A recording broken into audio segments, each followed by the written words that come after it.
Cromwell, Crom Reyes, stared at the holographic display that hovered in front of him. His dark eyes narrowed in concentration. The translucent blueprint rotated slowly, its complex geometrical patterns glowing a soft blue in the dimly lit laboratory. The year 2184 glowed in tiny digits at the corner of his workstation, a constant reminder of how far humanity had come and how much further they were about to go. "Something's not right," he muttered, running a hand through his short black hair. His fingers traced an invisible pattern in the air, and the blueprint zoomed in on a particular section, the dimensional gateway's power coupling matrix. "Computer, highlight anomalous structures in section G7. The artificial intelligence responded immediately. "No anomalous structures detected within blueprint parameters." Crom frowned. "Expand search to include projected dimensional overlay." The hologram flickered, and suddenly a small, shimmering outline appeared, a structure that wasn't part of the original design. It pulsed faintly, like a heartbeat. "What the hell is that?" he whispered. Behind him, the laboratory door hissed open, and Sergeant Lauren Vega strode in, her tall frame silhouetted against the brighter corridor light. The security officer's uniform hugged her athletic build, and her ever-present sidearm gleamed at her hip. "Talking to yourself again, Crom?" she asked, a hint of amusement in her voice. "That's the first sign of space madness, you know." Crom didn't look away from the hologram. "I've found something, Lauren. Something that shouldn't be there." Vega's smile faded as she approached the workstation. "In the blueprint nexus? That's not possible. Every component has been triple-checked by EtherTech's best engineers. Tell that to this." Crom gestured at the anomaly. "It's like a ghost in the machine, not part of the blueprint, but somehow connected to it." The door hissed open again, and Dr. Min Jae Park entered, his slight frame weighted down by an ancient-looking leather satchel filled with papers, a rarity in this digital age. The phenomenologist pushed his round glasses up his nose, eyes immediately drawn to the hologram. "Fascinating," he breathed, dropping his satchel on a nearby chair. "Is that what I think it is? If you think it's a structural anomaly that shouldn't exist, then yes." Crom replied. Dr. Park approached the hologram with the reverence of a pilgrim before a shrine. "It's beautiful. Have you informed Colonel Winters yet?" Crom shook his head. "Colonel Aurelia Winters has enough on her plate managing Ether Station's operations.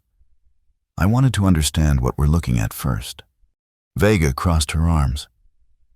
She won't be happy about being kept in the dark. The woman practically breathes protocols. And she'll have my head if I bring her a problem without a proposed solution. Crom countered. "The initial test of the dimensional gateway is scheduled for tomorrow. We need to understand this now."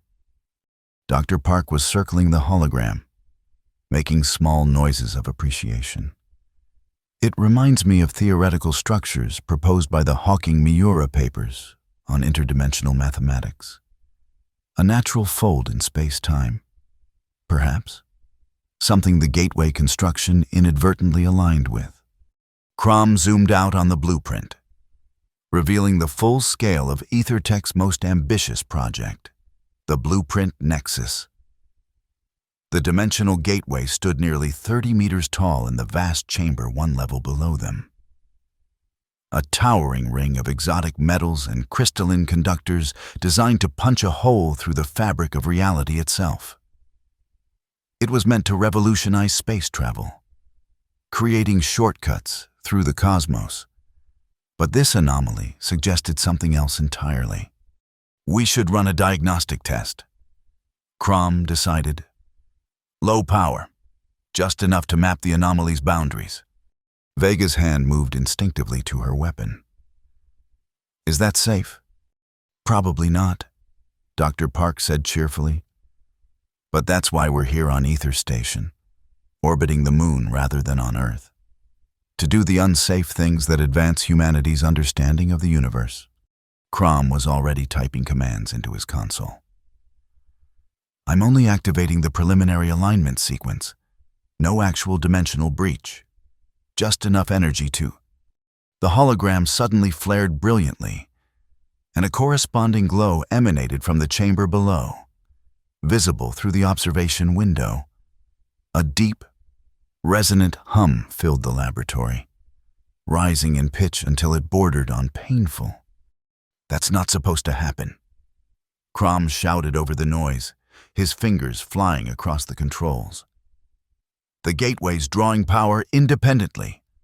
The blueprint hologram warped, the anomalous structure now pulsing rapidly, growing larger with each beat. Below, the actual gateway mirrored this activity, its inner ring filling with swirling blue light. "Shut it down," Vega commanded, her voice tight with tension. "I'm trying." Crom's face was bathed in the eerie blue glow as warning symbols flashed across his console. "It's not responding to the override." Dr. Park had pressed himself against the observation window, his expression a mixture of terror and awe. "Look, the gateway, it's opening." Below them, the 30-meter ring was now filled with a shimmering plane of blue-white energy that rippled like water. The hum had deepened to a bone-shaking throb that seemed to resonate with the station's very structure. A sudden violent pulse of energy burst from the gateway, sending a shockwave through the laboratory. Crom was thrown backward, his head striking the edge of a console.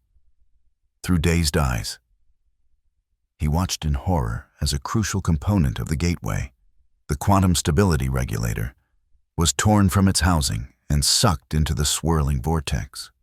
Then, as suddenly as it had begun, the gateway closed. The blue light winked out, and the humming stopped, leaving only the blare of emergency alarms in its wake. Crom struggled to his feet, helping Vega up beside him. "Is everyone all right?" Dr. Park was already checking the diagnostic readouts, his hands trembling with excitement rather than fear. "Better than all right. We've just witnessed a spontaneous dimensional event. The implications are staggering." "The implications are that we're screwed," Crom said grimly, pointing to the damage report flashing on his screen. "The quantum stability regulator is gone. Without it, the gateway is useless, and we can't just fabricate another one. It took months to grow those crystals under precise gravitational conditions." The laboratory door slid open with emergency override authority, and Colonel Aurelia Winters stormed in, her tall figure radiating command presence. Her silver blonde hair was pulled back in a severe bun, and her cold blue eyes took in the scene with military precision. "What in the seven hells of Mars just happened?" "Reyes," she demanded, her voice cutting through the chaos like a laser through steel. "Half the station is reporting power fluctuations, and I've got 3 injured personnel in sectors adjacent to this one." Crom straightened, meeting her gaze directly. There was an anomaly in the blueprint. "Colonel, when we attempted a diagnostic, the gateway activated independently and opened. The quantum stability regulator was pulled through." Colonel Winters' expression hardened further. "Open to where, exactly?" Dr. Park stepped forward, unable to contain his excitement. "That's just it, Colonel. Not where, but between where. All readings suggest the portal opened into the dimensional void, the space between realities." "Is that supposed to comfort me?" "Dr. Park," Winters asked coldly. "Because the loss of a 10 billion credit piece of equipment that took months to fabricate doesn't strike me as cause for celebration." "We need to retrieve it," Crom said suddenly. Three pairs of eyes turned to him in disbelief. The regulator. He continued. It's the keystone of the entire project. Without it, Blueprint Nexus is just an elaborate piece of modern art. But if it was pulled through the gateway, then it exists somewhere on the other side. Vega finished, understanding dawning on her face. If there is another side. Dr. Park added, the void between dimensions might not be a place as we understand it. Colonel Winters crossed her arms. You're suggesting a retrieval mission through an untested dimensional portal to an unknown realm that might not even be compatible with human existence. Is that correct, Reyes? Crom nodded. That's exactly what I'm suggesting, Colonel. A tense silence filled the laboratory. Normally, I'd have you confined to quarters for psychiatric evaluation. Winters said finally. But EtherTech has invested too much in this project to see it fail. She turned to Vega. Sergeant, assemble a retrieval team. Small, elite, with full environmental protection gear. Yes, Colonel. Vega replied, then hesitated. Request permission to lead the team myself. Winters raised an eyebrow. You're station security, Sergeant, not an explorer. With respect, Colonel, I've completed 3 deep space salvage operations. I know how to retrieve sensitive equipment under adverse conditions. I'm going too. Crom stated firmly. The anomaly appeared in my blueprint. I need to understand why. And I must join them, Dr. Park insisted. This is potentially the greatest phenomenological discovery since the unified field theory. Colonel Winters looked at the 3 of them with an expression that mixed irritation and resignation. Fine. You 3 will constitute the retrieval team. But you have 8 hours, not a minute more. After that, I'm sealing the gateway chamber and reporting the project as a catastrophic failure. Crom nodded. We understand, Colonel. I doubt that very much, Reyes. Winters replied, no one understands what you're about to do. That's what worries me. 4 hours later, Crom stood before the towering gateway, now encased in a sealed environmental suit. The helmet's heads-up display showed his vital signs, along with atmospheric readings, all currently normal. Beside him, Vega checked her modified pulse rifle one last time, while Dr. Park fussed with an array of sensing equipment attached to his suit. Remember, Vega said, her voice slightly tinny through the comm system. We stick together. No wandering off for scientific curiosity. This last remark was directed pointedly at Dr. Park. The scientist huffed indignantly. I am a professional, Sergeant, says the man who once got lost following a fascinating light pattern during the Europa expedition. Crom remarked dryly. That was different. Dr. Park protested. The subsurface bioluminescence had unexpected properties that... Save it for the mission log. Vega interrupted. Crom, are we ready? Crom looked down at the portable control unit strapped to his forearm. He'd spent the last 3 hours rigging a manual activation system based on his observations of the anomaly's energy signature. In theory, it should force the gateway open along the same dimensional coordinates as before. In theory. As ready as we'll ever be, he replied. Activating primary sequence now. He tapped a series of commands into the control unit. For a heart-stopping moment, nothing happened. Then, a familiar hum began to build, and the massive ring before them started to glow with internal energy. The air inside the ring shimmered, then seemed to tear like fabric, revealing a swirling maelstrom of blue-white light. Portal stabilizing. Crom reported, watching the readings on his display. Energy signature matches our previous event, Dr. Park was already recording readings, his gloved fingers dancing across his equipment. Extraordinary. The dimensional membrane is only 7 microns thick at the event horizon. We're literally looking at the thinnest possible separation between realities. Vega took a step forward, her rifle held at the ready. Focus. Doctor, we're looking for the quantum stability regulator. It's about the size of a briefcase. Crystalline structure, probably glowing blue. Like that? Dr. Park pointed into the swirling gateway. Sure enough, a faint blue glow was visible deep within the dimensional rift, pulsing rhythmically like a beacon. That's it, Crom confirmed. Let's go.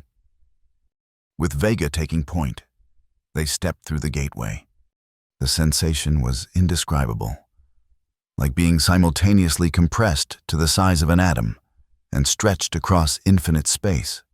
Crom felt his consciousness fragment briefly before snapping back together as they emerged on the other side. Status check. Vega's voice crackled through the comm.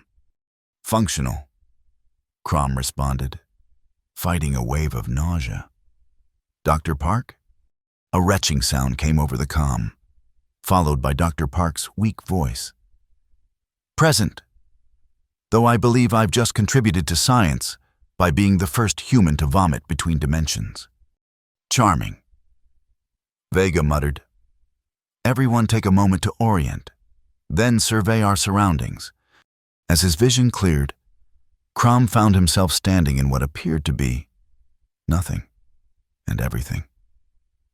The space around them was a vast, impossible geometry. Planes intersected at angles that shouldn't exist. Colors shifted through spectrums beyond human perception. And distant shapes moved with a logic that defied understanding. Environmental readings? Vega asked, her voice steady despite the impossible landscape. Crom checked his display. Atmosphere. Present but unbreathable. High concentrations of elements not on our periodic table. Temperature fluctuating between -40 and +60 Celsius in microsecond intervals. Gravity approximately 0.7 Earth standard, but directionally inconsistent. Thank the stars for our suits, Dr. Park said, now recovered enough to be excited again. We appear to be in what theoretical physicists have termed interstitial space, the buffer zone between dimensional planes. Save the lecture. Vega replied, I see 3 distinct regions ahead. One looks like some kind of magnetic storm, another like a forest made of light, and the third resembles floating metal structures. Crom, any sign of the regulator? Crom consulted his scanner. Energy signature consistent with the regulator is coming from all 3 regions, somehow. The readings keep shifting. Time dilation effects, Dr. Park suggested. The regulator might exist in all 3 places simultaneously from our perspective, but in actuality, it's being moved through these regions sequentially. Vega sighed. In English, doctor? Time works differently here. Crom translated. We're seeing past, present, and future positions of the regulator all at once. Great, Vega muttered. Which one do we go after? Before anyone could answer, a violent distortion rippled through the space around them. The ground, if it could be called that, shifted beneath their feet. And Crom found himself suddenly separated from the others by a writhing barrier of energy. Vega, Dr. Park, he shouted into his comm. We're okay.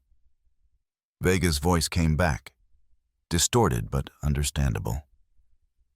But the landscape is reconfiguring. We need to regroup. Head toward the magnetic storm region. Crom directed, checking his scanner. The regulator's signal is strongest there at the moment. Understood. Be careful. Crom. The communication cut off as another spatial distortion rolled through the area, Crom found himself trudging across an ever-shifting landscape toward what looked like a perpetual electrical storm contained within a massive sphere. Brilliant arcs of energy lashed out from its swirling core. And debris, or what appeared to be debris, orbited it in patterns that defied Newtonian physics. As he approached, Crom began to notice something disturbing about the orbiting objects. They were familiar. Pieces of equipment, fragments of structures, even what looked like parts of spacesuits. All of them displayed the EtherTech logo. "That's impossible," he whispered to himself. Blueprint Nexus was the first functional dimensional gateway. Nothing from EtherTech should be here, unless they weren't the first. The realization sent a chill down his spine, just as his scanner pinged. The quantum stability regulator was somewhere within that magnetic maelstrom, its signature pulsing like a distress beacon. "Vega, Dr. Park, do you copy?" Crom called into his comm. Only static answered him. He was on his own, taking a deep breath. Crom approached the edge of the magnetic storm. Up close, he could see that space itself seemed to warp and bend within its influence. Time, too, appeared distorted. Some objects moved in slow motion, while others zipped by at impossible speeds. "Great," he muttered. Time dilation at the event horizon of a magnetic anomaly in an interdimensional void. Just another Tuesday at EtherTech.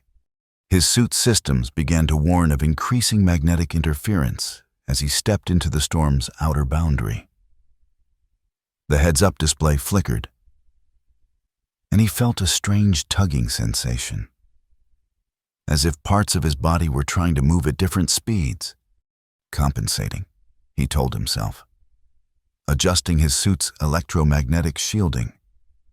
The tugging sensation lessened, but didn't disappear entirely. As he ventured deeper, the orbiting debris became more dense.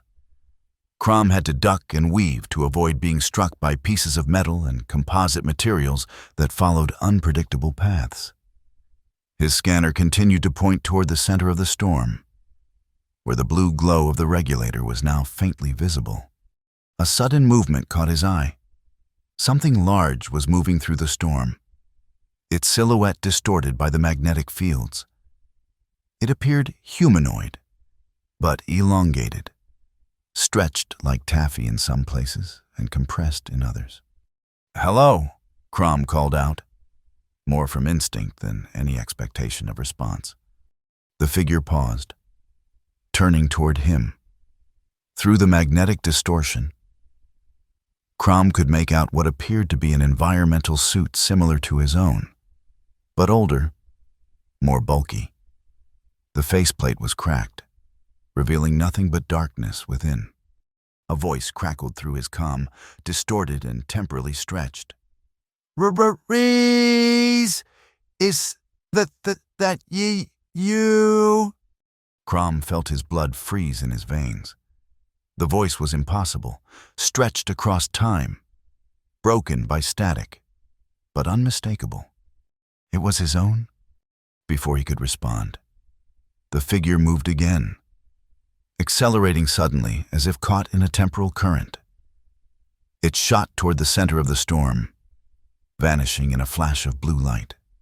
"What the hell was that?" Crom whispered, his heart pounding. "Time echoes," came Dr. Park's voice, suddenly clear through the comm. "Fascinating. Your presence here has created a temporal loop." "Dr. Park?" Crom spun around to find the scientist standing behind him, his environmental suit covered in a fine layer of glittering dust. "Where did you come from? Where's Vega?" "I followed the most interesting luminous patterns through what I believe is a non-Euclidean shortcut," Dr. Park replied, gesturing vaguely. "As for Sergeant Vega, she entered the magnetic storm approximately 20 minutes ago. From your subjective temporal perspective, or she will enter it 15 minutes from now. It's rather difficult to be precise in this place. Crom stared at him in disbelief. You're saying Vega is already in here? We need to find her. And the regulator. Dr. Park reminded him. Though I believe they may be in proximity to each other. My reading suggests the regulator has developed a kind of awareness. It's drawn to conscious entities. The regulator is alive? Not precisely. But the quantum crystals at its core are sensitive to consciousness. In this dimensionally unstable environment, that sensitivity may have been amplified. A violent pulse rippled through the magnetic storm, causing both men to stagger. Crom's scanner suddenly lit up with multiple readings. "The regulator!" he exclaimed. "It's moving! Fast!" Toward the center. Dr. Park confirmed, checking his own equipment. And Sergeant Vega's life signs are registering in the same location. They fought their way deeper into the storm, battling against increasingly severe time dilation effects. Objects around them began to blur, their movements smearing across seconds and minutes. Crom's own movements felt sluggish one moment and too quick the next, as if his body couldn't decide which time stream to follow. Finally, they reached what appeared to be the eye of the storm, a sphere of relative calm, perhaps 20 meters across. Floating in the center was the quantum stability regulator, its crystalline structure pulsing with blue-white energy. Orbiting it slowly was Vega, her environmental suit damaged, one arm reaching out toward the regulator as if frozen in time. "Vega!" Crom shouted, pushing himself forward through the thinning magnetic currents. As he approached, he could see that she wasn't frozen. She was moving, but at a fraction of normal speed. Her eyes blinked once every few seconds, her outstretched hand advancing centimeters per minute. Extreme time dilation, Dr. Park observed. From her perspective, we're moving at incredible speed. We need to match her temporal frame to extract her. Crom checked his suit's systems. I can modify our electromagnetic shielding to synchronize with her temporal field, but it will drain our power reserves quickly. We'll have maybe 5 minutes before our suits fail. Do it, Dr. Park said without hesitation. Crom adjusted the settings, and the world around them seemed to accelerate wildly before settling into a new rhythm. Vega's movements normalized, and she jerked in surprise as they suddenly appeared beside her. "Crom? Dr. Park?" Her voice came through clearly now. "Where did you come from?" "Long story," Crom replied. "Are you all right? Your suit's damaged." Vega glanced down at the torn section on her left side. "Caught it on some debris. Outer layer only. Integrity still holding. I've been trying to reach the regulator, but it keeps maintaining this exact distance." All three looked at the quantum stability regulator hovering just out of reach. Up close, Crom could see that the crystalline structure was indeed pulsing, almost like a heartbeat. More disturbing. The patterns of light within it seemed to form and reform into complex geometries that reminded him of neural networks. "It's beautiful," Dr. Park whispered. "It's damaged," Crom countered, noting the fractures along one side of the casing. "We need to secure it and get out of here. Our synchronized temporal field won't last long." As if in response to his words, the regulator pulsed more brightly and began to move away from them, heading toward the boundary of the magnetic storm's eye. "It's escaping!" Vega launched herself after it, using her suit's maneuvering thrusters. "Vega, wait!" Crom called, but she was already in pursuit. Dr. Park grabbed Crom's arm. "The temporal field is weakening. If she leaves the eye of the storm while out of sync," he didn't need to finish. "If Vega entered the time-distorted region of the magnetic storm without the protection of their synchronized field, She could be trapped in a temporal loop for eternity, or worse, have her molecular structure torn apart by competing time streams. "Vega, stop!" Crom shouted into his comm, launching himself after her. "The temporal field is breaking down." Either she didn't hear or chose to ignore him. Vega was closing in on the regulator, her hand outstretched, fingertips just centimeters from its glowing surface. Crom pushed his thrusters to maximum, closing the distance just as Vega reached the edge of the eye. He tackled her from behind, wrapping his arms around her waist and activating his suit's emergency braking system. They jerked to a halt mere meters from the temporal boundary. "What the hell, Crom?" Vega struggled against his grip. "You were about to hit the temporal distortion field without protection," he explained quickly. "You'd have been torn apart." The regulator hovered just beyond the boundary, pulsing erratically now, almost as if it were laughing at them. Dr. Park floated up beside them. "It's toying with us. Fascinating. It must have absorbed ambient consciousness from the interdimensional void. I don't care if it's developed a sense of humor." Vega growled, "We need that regulator." "Agreed," Crom said, checking his suit's power levels. "But we've got less than 3 minutes before our temporal synchronization fails. We need a new approach." The regulator pulsed again. And this time, a pattern of light within the crystals formed what was unmistakably a face. Humanoid, but not human, with elongated features and eyes that seemed to contain galaxies. "What is that?" Vega whispered. "I believe," Dr. Park said slowly, "that we're being contacted." The face within the regulator shifted, its mouth moving in patterns that somehow translated to words in Crom's mind. "Asterisk, you seek the key. Why?" Crom glanced at the others. Their expressions suggested they were hearing the same thing. "We need it to control our dimensional gateway," he replied, feeling slightly ridiculous talking to a piece of equipment. "It's crucial technology for our people." The face shifted again. "Asterisk, your gateway is flawed. It trespasses without understanding." "That's why we're here," Dr. Park interjected eagerly. "To understand. We're explorers, scientists." "Asterisk, you are children playing with fire." The regulator pulsed angrily. "Asterisk, the network was not meant for your kind, not yet." "Network?"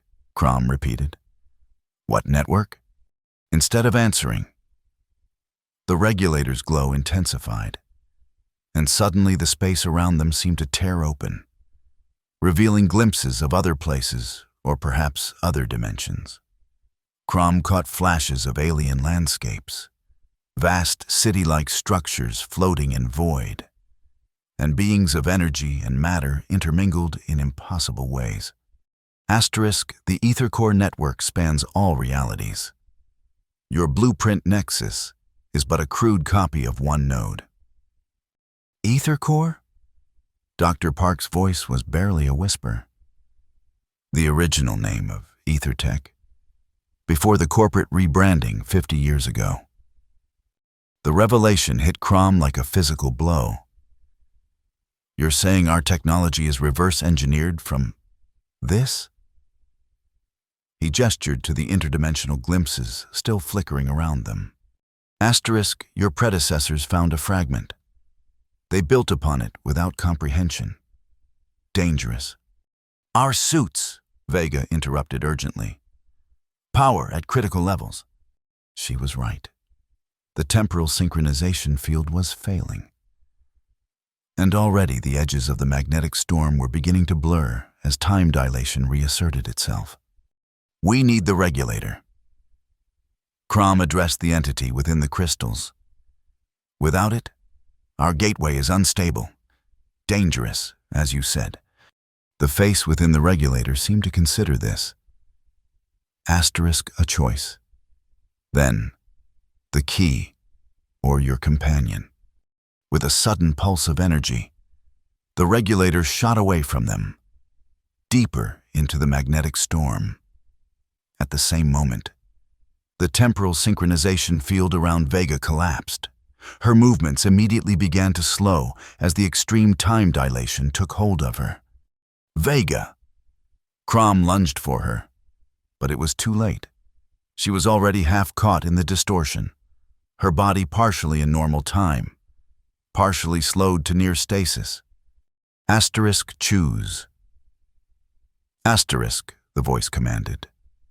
Asterisk, the key to your gateway, or your friend's existence. Dr. Park's voice was frantic in Crom's ear. The regulator or Vega, we have to decide now. Our field is collapsing.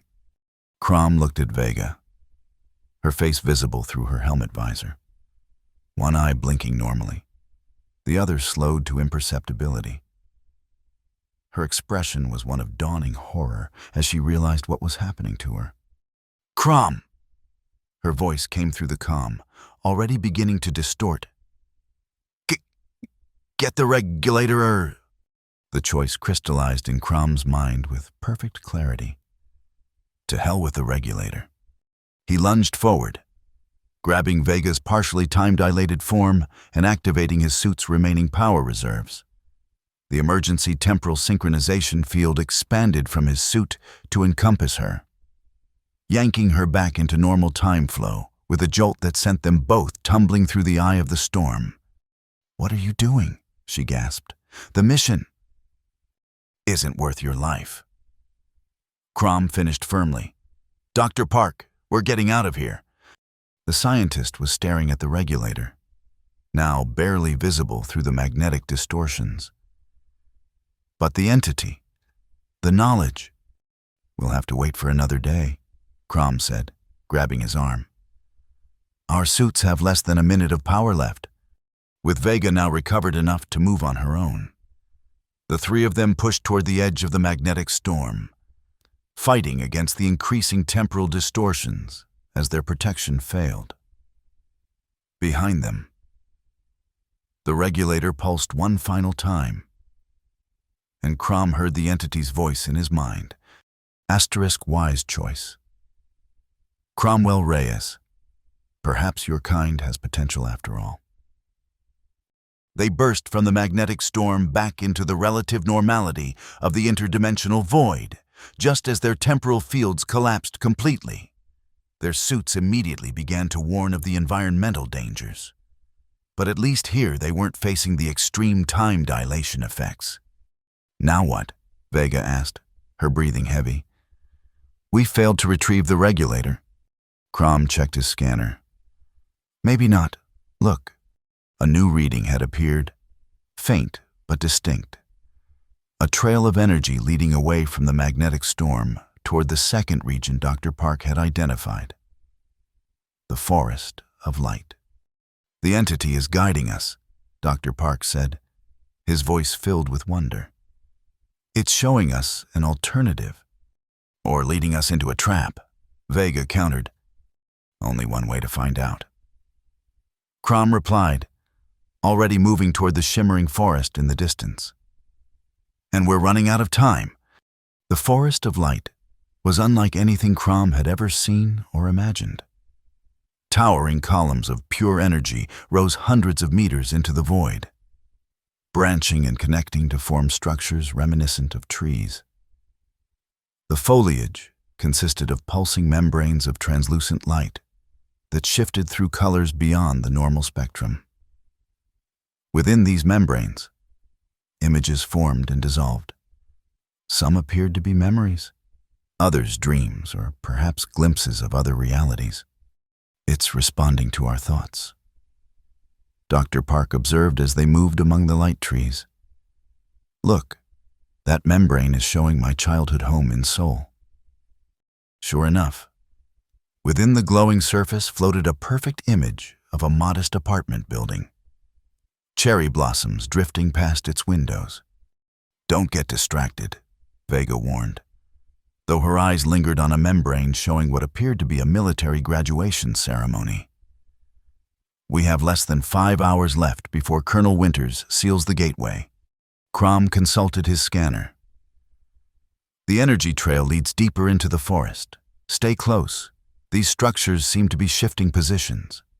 As they advanced, the light trees grew more dense, their branches intertwining to form cathedral-like spaces.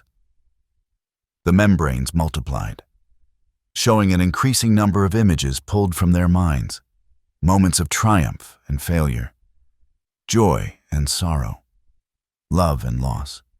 Crom found himself facing a membrane that displayed a scene he'd tried for years to forget.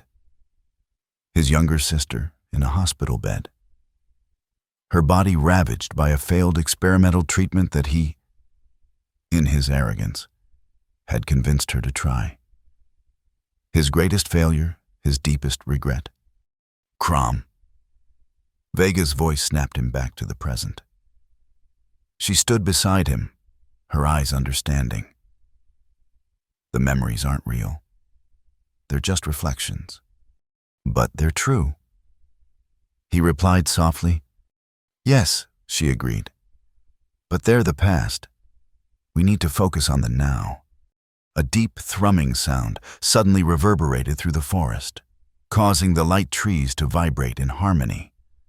The membranes rippled, their images blurring and reforming into new patterns, not memories now, but something else. It's a language.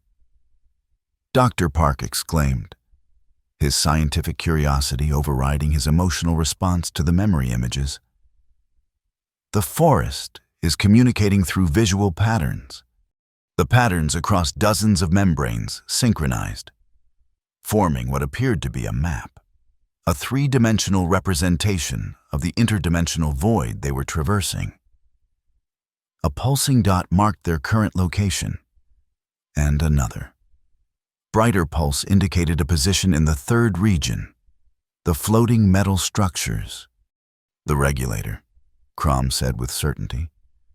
It's showing us where to find it. But why? Vega asked.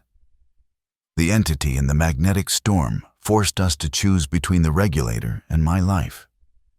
Now it's helping us find it anyway. A test, Dr. Park suggested. It wanted to see what we valued more, technology or life. The thrumming intensified. And the light trees began to bend, creating a corridor that led toward the distant metal structures. The message seemed clear. This was the path they should take. I don't trust it, Vega said, her hand resting on her weapon. Nothing in this place makes sense by our rules. Maybe that's the point, Crom replied. We're visitors here, trying to impose our understanding on something fundamentally different. But right now, following this path is our best option. With the light trees guiding their way, they moved more quickly through the forest. The membranes continued to display images. But now, they showed scenes none of them recognized. Vast cities of impossible architecture. Beings of energy interacting with structures of matter. And what appeared to be gateways similar to Blueprint Nexus, but far more advanced. Connecting countless worlds across multiple dimensions. The Ether Core Network. Dr. Park breathed in awe. It's showing us what could be. The path through the forest ended abruptly at the boundary of the third region. Here, massive structures of gleaming metal floated in complex formations, reminiscent of a city but with no apparent regard for gravity or conventional spatial relationships. Buildings hung upside down or at impossible angles, connected by bridges that twisted through dimensions humans weren't equipped to perceive. The abandoned Universal City. Dr. Park named it, consulting his readings. Remarkable. The structures appear to be made of an alloy similar to those used in our gateway, but far more advanced. Crom's scanner pinged insistently. The regulator is in there, at the center of that configuration. He pointed to a cluster of particularly large structures that seemed to orbit a central point. Then let's get it and get out of here. Vega said, "Our suit power is at 30%, and life support will start degrading at 15%. They pushed off from the edge of the light forest, using their suit thrusters to navigate through the floating metal city. Up close, the structures revealed intricate patterns etched into their surfaces. Mathematical formulae and geometrical designs that seemed to shift and change as they passed. "These aren't just buildings," Dr. Park said, running a gloved hand along one surface. "They're calculation engines, parts of a vast computational network." "A computer the size of a city?" Vega asked skeptically. "More like a city that is a computer," Crom corrected, understanding dawning. "And if I'm right, it's been abandoned for a very long time." As if to confirm his words, they passed through what appeared to be a central plaza. Here, humanoid figures floated in perfect stasis, not organic beings, but constructs of metal and energy, frozen in the midst of whatever activities they had been engaged in when the city was abandoned. "Are they dead?" Vega asked. Her voice hushed. "I don't think so," Dr. Park replied, scanning one of the figures. "More like dormant. Their energy patterns are minimal but present. They could be reactivated, theoretically." "Let's not test that theory," Crom suggested, checking his scanner again. "The regulator is just ahead, in that central structure." The building in question resembled a massive sphere composed of interlocking rings, similar in design to their own dimensional gateway, but exponentially more complex. As they approached, an opening appeared in its surface, as if the structure itself was inviting them in. "I really don't like this," Vega muttered, but followed Crom into the sphere. Inside was a vast chamber that seemed larger than the exterior dimensions should allow. Another impossibility in a place defined by them.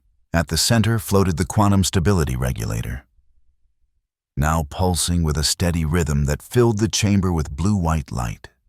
But it wasn't alone. Surrounding it were holographic displays showing countless gateways across what appeared to be multiple dimensions and realities. Some were recognizable as variations of Blueprint Nexus. Others were entirely alien in design. All were connected by lines of energy that converged on the regulator. "It's a nexus point," Dr. Park whispered in awe. "A control node for the entire network."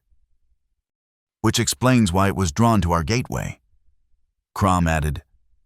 "It recognized a familiar technology, a potential new node." "Fascinating," came a new voice, smooth and artificial. "You understand more than your predecessors." They spun around to find one of the metal humanoids standing behind them, no longer dormant. Its surface glowed with internal energy, and its featureless face somehow conveyed an impression of curiosity. "Who are you?" Vega demanded, raising her weapon instinctively. "I am Ionian," the being replied. "Caretaker of this node of the Ether Core network. Or I was, before the collapse." "The collapse?" Dr. Park couldn't contain his curiosity. The dimensional catastrophe that forced the evacuation of the network. Ionian explained. "A miscalculation that tore apart the fabric of multiple realities. We sealed the nodes to prevent further damage. But this one was compromised." "By ether tech," Crom guessed. "Our predecessors found this node. Found it and plundered it." Ionian confirmed. "They took fragments of technology they could not possibly understand and attempted to reverse engineer them. Your Blueprint Nexus is the result. A crude but functional approximation of one gateway." "And now you want the regulator back," Vega said, her weapon still trained on the being. "No," Ionian replied simply. "I want your help." The statement caught them all by surprise. Our help, Crom repeated incredulously. The network has been dormant for millennia. The other caretakers believed your species too primitive, too dangerous to be granted access. But you, Cromwell Reyes, made a choice that suggests otherwise. I chose Vega over the regulator, Crom said. You chose life over technology. Eonian corrected. Compassion over power. It is unexpected. The holographic displays shifted, now showing Ether Station and the Blueprint Nexus Gateway. Your creation is flawed but promising. With the proper guidance, it could become a new node in the network, the first in eons. What exactly are you proposing? Dr. Park asked. Unable to hide his excitement at the prospect. A partnership. Eonian said, I will return with you, within the regulator's crystalline matrix. I will guide the completion of your gateway. In exchange, humanity will gain access to the network, under certain restrictions. Of course. And if we refuse? Vega asked. Ever the security officer?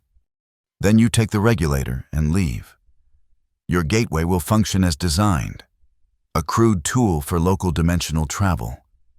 Nothing more.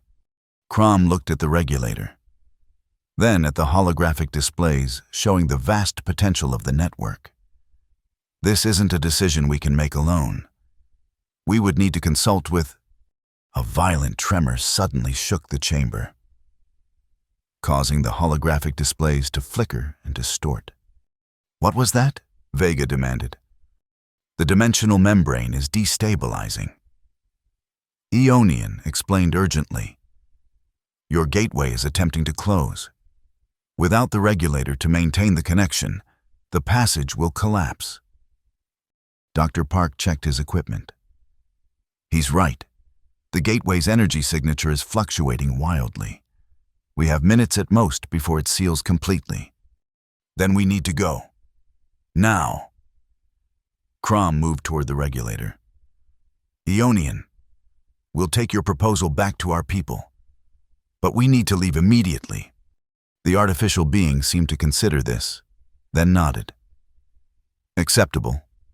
I will transfer a fraction of my consciousness into the regulator. The rest will remain here to maintain this node. Before their eyes, Eonian's form began to dissolve into streams of energy that flowed into the quantum stability regulator. The crystalline structure absorbed the energy, its pulsing becoming more pronounced, more purposeful. Take it! Eonian's voice echoed from within the crystals. Quickly! Crom reached out and grasped the regulator. It was surprisingly light in the reduced gravity, its surface cool despite the energy flowing within. Let's go, Vega urged, already heading for the exit. Another, stronger tremor shook the metal city as they emerged from the sphere. All around them, the floating structures were beginning to vibrate, their perfect formations disintegrating as the dimensional stability weakened. The magnetic storm is collapsing. Dr. Park pointed to the distant region where they had first encountered the regulator. The swirling maelstrom was contracting, drawing in surrounding matter with increasing force, and the light forest is fading. Crom added, noting that the luminous trees were dimming, their branches dissolving into motes of light that scattered into the void. Which way to the gateway? Vega asked urgently. Crom consulted his scanner, but the readings were chaotic, distorted by the dimensional collapse. I can't get a clear fix. There. Dr. Park pointed to a faint blue glow in the distance, the same glow that had marked their entrance to this impossible place. The gateway is still active, but it's shrinking, using the last of their suit thrusters. They propelled themselves toward the fading light, navigating around chunks of debris from the disintegrating city. The quantum stability regulator pulsed in Crom's arms, as if urging them to greater speed. Suit power at 12%, Vega reported tersely. Life support degrading. We're almost there, Crom encouraged, though the gateway seemed impossibly distant. A massive piece of the metal city tore free above them, its trajectory putting it directly in their path. "Look out!" Crom shouted. But there was nowhere to dodge in the open void. The regulator suddenly pulsed brilliantly in his arms, and a beam of energy shot from its crystalline core, striking the oncoming debris. The metal fragment dissolved into particles that flowed harmlessly around them. "Ionian is helping us," Dr. Park realized. "Let's not waste his assistance," Vega replied. Pushing her thrusters to maximum output, the gateway was now clearly visible. A rippling oval of blue-white energy suspended in the void. But it was shrinking rapidly, its edges contracting inward with each passing second. "It's closing too fast." Dr. Park's voice was strained with fear. "We won't make it in time." "Yes, we will," Crom said with determination. He held the regulator before him, focusing his thoughts on the entity within. "Ionian, we need your help one more time." The regulator pulsed acknowledgement, and a focused beam of energy shot forth, striking the contracting gateway. The oval stabilized momentarily, then began to expand again. "Now!" Crom shouted. "Full thrust!" They made a final desperate push, crossing the remaining distance as the void around them continued to collapse. The gateway loomed before them, its surface rippling like disturbed water. "Together!" Vega grabbed Crom's arm with one hand and Dr. Park's with the other, forming a human chain. "On three! 1, 2, 3! They plunged into the gateway just as it began to contract once more. The now familiar sensation of being simultaneously compressed and expanded washed over them, accompanied by a deafening roar as the dimensional passage collapsed behind them. Then, with a violent jolt, they were through, tumbling onto the cold metal floor of the gateway chamber in Ether Station. "Shut it down!" Colonel Winter's voice cut through the chaos. "Seal the breach!" Technicians scrambled around the massive ring of the blueprint nexus as energy arced wildly from its surface. Warning klaxons blared, and emergency lighting bathed the chamber in pulsing red. Crom struggled to his feet, still clutching the quantum stability regulator. "Wait, we need to stabilize it first." Without waiting for permission, he staggered to the gateway's control console and connected the regulator to its housing. The crystalline matrix glowed brilliantly as it reintegrated with the system. And almost immediately, the wild energy fluctuations began to subside. "Dimensional breach stabilizing," a technician reported with amazement. "Field integrity returning to nominal levels." Colonel Winters approached, her expression a mixture of relief and fury. "You cut that extremely close. Reyes, another 30 seconds, and I would have ordered the entire chamber ejected into space." "Sorry for the dramatic entrance, Colonel," Crom replied, removing his helmet. "We ran into some complications." "I can see that," Winters observed dryly, looking at their battered environmental suits. "I expect a full report. Immediately." Dr. Park was already babbling excitedly to a group of bewildered scientists about interdimensional physics and the ether core network, while Vega was being attended to by medical personnel for a gash on her forehead she hadn't even noticed receiving. Crom turned back to the gateway, now dormant but whole. The quantum stability regulator pulsed softly in its housing, a rhythm that reminded him of a heartbeat. Within its crystalline depths, he thought he could see a faint pattern of light. A face comprised of mathematical precision and ancient knowledge. "What did you bring back with you, Reyes?" Colonel Winters asked quietly, following his gaze. "The future, Colonel," Crom replied honestly. Though whether it's the one we were looking for remains to be seen. 3 days later, Crom sat alone in his laboratory, studying the holographic blueprint that had started it all. The anomalous structure was clearly visible now. No longer a ghost in the machine, but an integral part of the design, as if it had always been there, waiting to be recognized. The door hissed open behind him, and Vega entered, a small bandage still covering the cut on her forehead. "How's our friend?" she asked, nodding toward the quantum stability regulator, now secured in a specialized containment unit. "Quiet," Crom replied.